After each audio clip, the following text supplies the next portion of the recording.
তুই আর আমি যখন গরুটা নিয়ে আসতেছিলাম, তোর মাঝখানে বললাম যে মামা তুই গরুটা নিয়ে একটু আগা, আমার একটু কাজ আছে। এই ফাঁকে আমি আলুর ঘরে গেলাম, ঘরে গিয়ে ওর বালিশের নিচে টাকার বান্ডেলটা রেখে আবার চলে আসলাম। বাজান তুই আমার টাকা পাঠাই দে বাজান, আমি এই জায়গায় থাকলাম মরে যাবো নিশ্চিত, তুই আমার টাকা পাঠাই দে। মরবি না, আর কয়েকটা দিন থাক, আর অনেক কিছু দেখবি।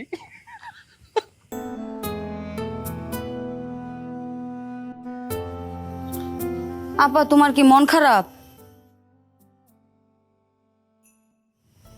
মন খারাপ করে কি করবা? টাকা যখন দেয়া লইছে, আমরা একটা নতুন গরু কিনা লইমু। তাই বললে অন্যায় করব আর হেটা মুখ বুঝা মাইনা লমু? তাহলে তুমি কি করবা? এটার বিপরীতে পটকল মারতে হয়। আমিও তাই করুম, খালি রাইটটা হইবার দে। আল্লাহ জানে এই ঝামেলাতে কবে শেষ হইব। আপা